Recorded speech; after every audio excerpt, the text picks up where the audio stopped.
What's up, Mr. Lance? Chevy Black. A8s and Profit Buys Houses. Bella PhD is in the party. And Pam and Vince. It's all good. Lance, how you doing, man? What's up, T.O.? How you doing, Candace? Are y'all enjoying your Friday today? Thank you for inviting your followers, TM Constructive. I appreciate it. What's going on, Adam? All right, so giving hearts as y'all come on board. What's the good word? Heavenly's property. Overflow Millions and Michael Buckles. Look, he called me Danny. I haven't been called Danny since I was a little kid. So it's all good, Vince. Thanks for inviting your followers, Prophet. Yes, peace back unto you. I'm doing very, very well. Thank you. Thank you, Candace. So, yeah, thank you, Bella PhD. Loving the gospel. I like to play gospel music sometimes when I am working. So, as you can see, I'm working from home. So I'm not working from my main office. I'm working from home. And this is my partner here, right there. I love you this much. No, just kidding. This is just a little stuffed animal I got from my wife on Valentine's Day. But anyways, today, real quick, you guys, I just want to show you this house flipping summit right here. If you have not signed up to attend, we have 17 more seats left, actually. So myself and Ray Mabry, he's that gentleman that you see that's right there. We're having a little live conference. So yeah, you're welcome for the gifts, Prophet. No problem. So myself and Ray, we're having a little live event in Las Vegas, March 18th through the 20th. It's going to be awesome. It's going to be power-packed. We're going to have a bunch of people coming out. You're welcome, Vince Law. Appreciate it. We got a 2,100 square foot suite at the Platinum Hotel in Las Vegas. So houseflippingsummit.com. That's where you go to. So anyways, you guys, go ahead and ask me some questions. Go ahead and ask me some questions. What do we have questions about? Ask me anything which is real estate related. Ask me anything which is business related, marketing related, wholesaling related. Don't ask me anything crazy. How to pay taxes wholesaling? Very good question, TM Constructive. The way I do it in most of my businesses is I set up my business as an S corp, and I have it. I set up my businesses as an LLC, and for tax classification, I have it being taxed as a S corporation. Okay, because what I do is I pay myself as an employee out of my business. Okay, but when you're first starting off with your business, if you're doing just an LLC or if you're doing a DBA, then what you can do is, since you're not going to have yourself set up in payroll because you're not making that much money initially, what you can do is set aside at least 20 to 25% of your net profit, okay? So what's up, Ray?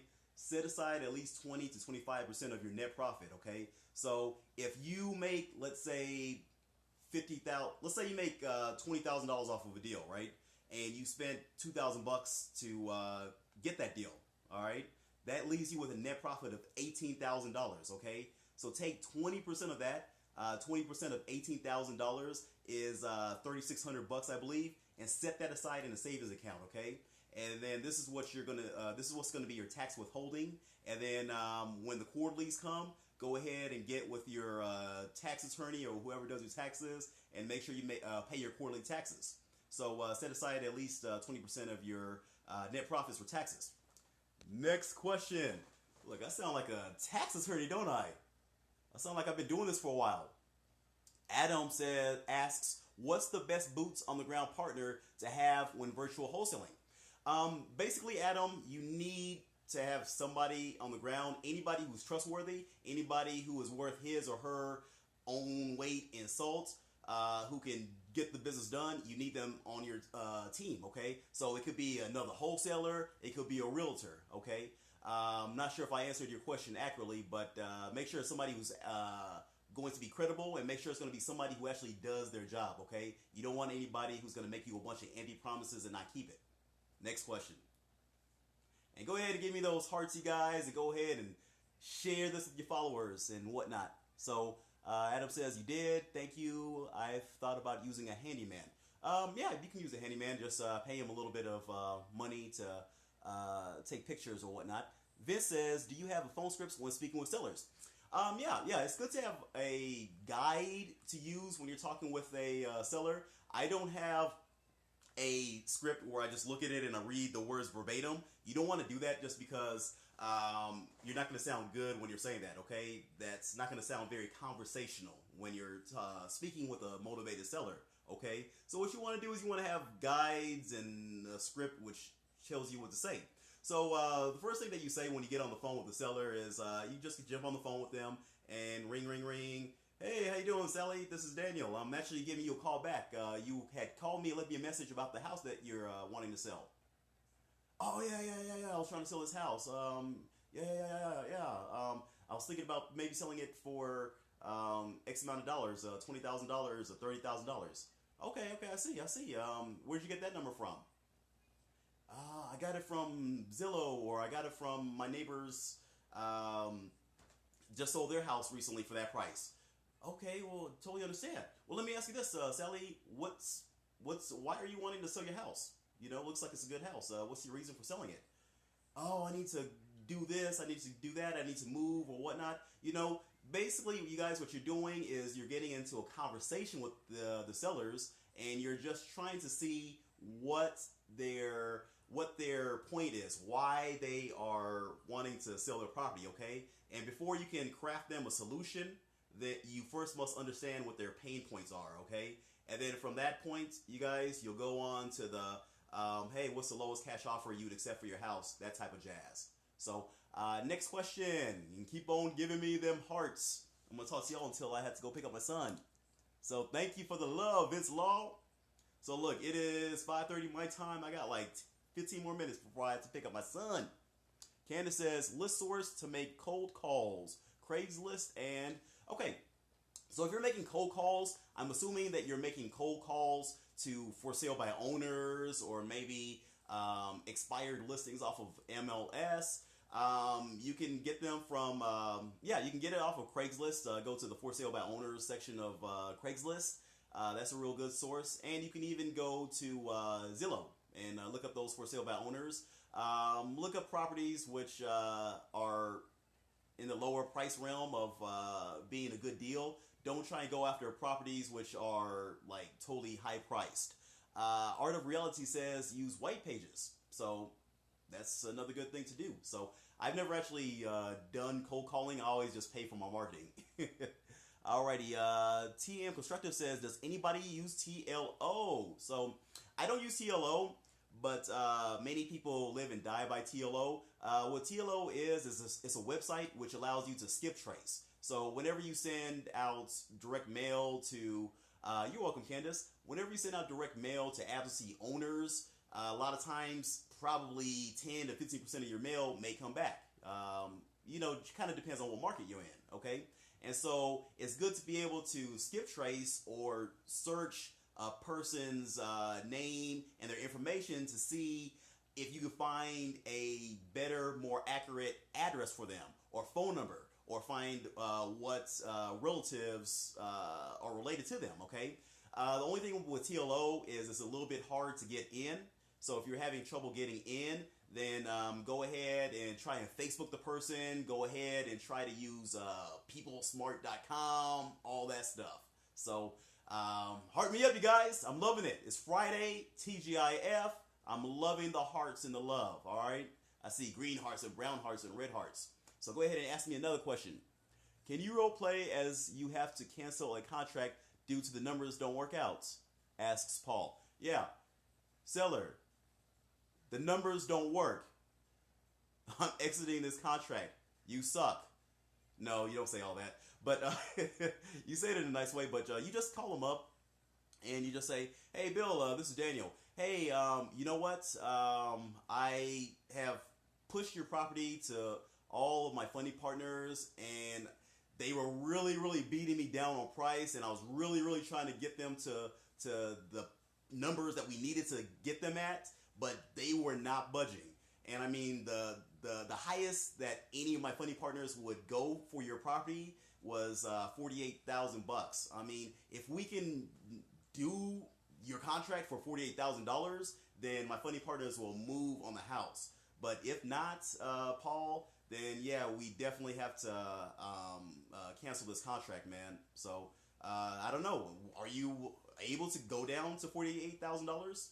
And then you just put the question right back onto their plates, okay? And they'll either say yes or no.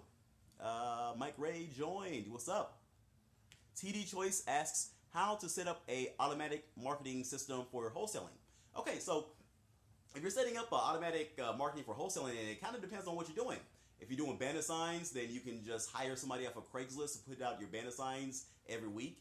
If you're doing postcards, then your stuff has already been set up, you know. So if you're using listsource, or if you're using Go Big Yellow Letter or Click to Mail out your mail, I mean, your stuff has already been set up. If you're using internet or AdWords, then your marketing has already been set up. So the only way to really automate it past that is to actually hire an assistant to do that for you.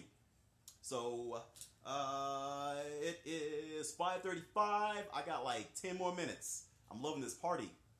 You're welcome, TD Choice.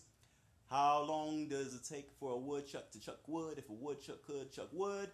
No, Michael Buckle says, how long did it take for me to become a rehabber?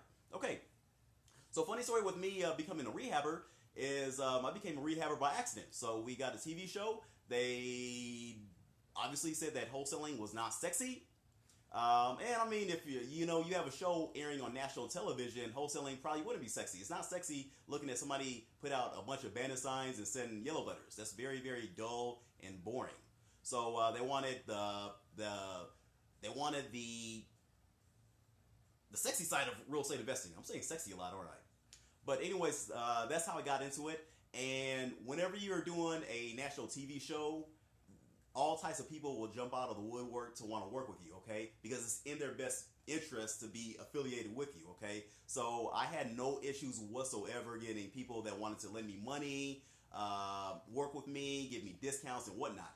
And even past that, I had already built up a pretty good following from my house flipping ninja stuff. So that's how I got started into rehabbing. But for those of you guys who are wanting to jump into rehabbing, then just do some deals, okay? Do some deals, and Cody Sperber actually put out a really, really good broadcast a day or so ago. So check out his stuff on cleverinvestorcatch.tv. So Mike Buckle says, sweet, I'm thinking about it. So yeah, definitely go in. I go in with a wholesaling first approach, and then secondary approach is rehabbing. Mr. Mike Ray said, do you like rehabbing or wholesaling better? We had to rehab 13 homes in the span of 7 months last year. It sucked. It was horrible. I, had all types of ulcers that I developed from doing that. I'm just kidding. No ulcers.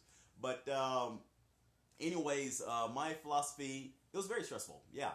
My philosophy is I am going to wholesale first, okay? But I am looking at doing a pretty sweet rehab that we are getting locked up in Oklahoma. So that looks good. I actually started the wheels in motion with my man out there in Tulsa, Lindale. So Vince said the reward was greater, I'm sure. Yeah, I mean, to a certain degree. I mean, there's one home that we had rehab, and we thought we were going to make about $45,000 off of the rehab. But at the end of the day, we came out with a net loss of $500. So you see, there's high risk, but there's also, there's high reward, but there's also high risk, okay? So it's definitely not for the faint of heart, you guys, doing rehabbing. Definitely, my advice to all of you guys is to start off wholesaling, yeah, and then jump into rehabbing. He asked, how did that happen? It happened because our realtor gave us some very, very bad numbers on what the resale value of the property would be. We had a very large property. The property was 2,500 square feet, 5 bedroom, 3 bathrooms, and it was in a neighborhood full of 3x1 homes. And so Based off of the square footage, we thought we could get it for X amount of dollars, but we were sadly mistaken. So, anyways, the thing that saved us was that we were able to get with a really good realtor out there in Tulsa, Oklahoma. His name is Nick Hutchison, and he hooked us up with a investment. He hooked us up with a what do you call those guys? He hooked us up with some folks that buy up homes to rent them out, and they'll buy up the properties for a high price. So Mike Buckles asked, am I getting my real estate license? I am.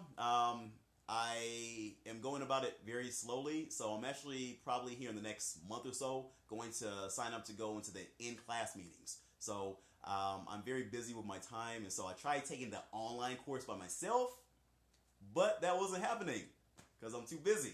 So I'm going to go to the classes so that they can hold me accountable. This law says, where can somebody find money to fund rehab projects? Okay, so look, to find money to fund rehab projects, you can go to your inner circles. So the people that you know, you can go to cash buyers that you've dealt with in the past.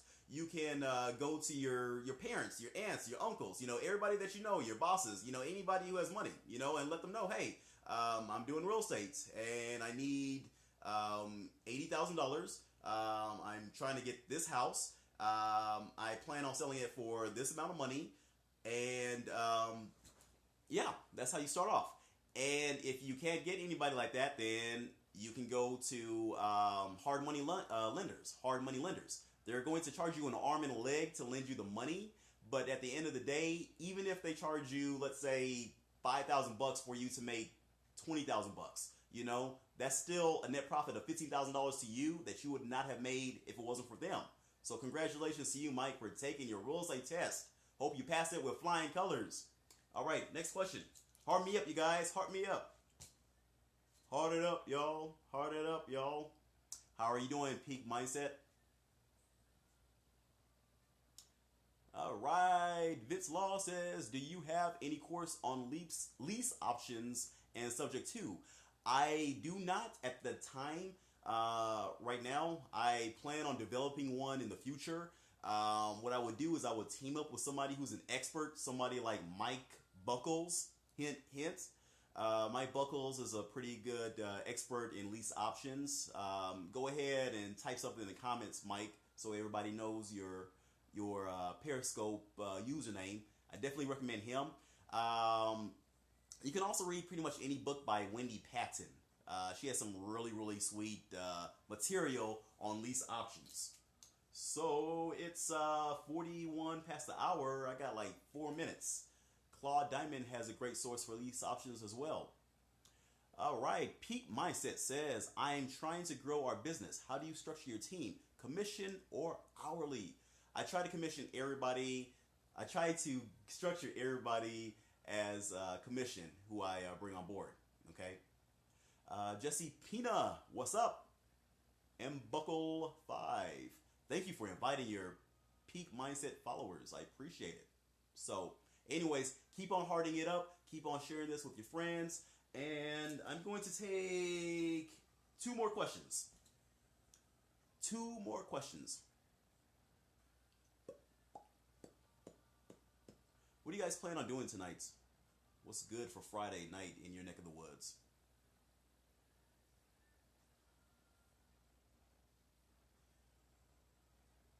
All right, cool. So that is the end of questions. Look, right when I'm about to end, y'all ask more questions. Who do you hire first? The first person you should hire is a virtual assistant to take your phone calls for you.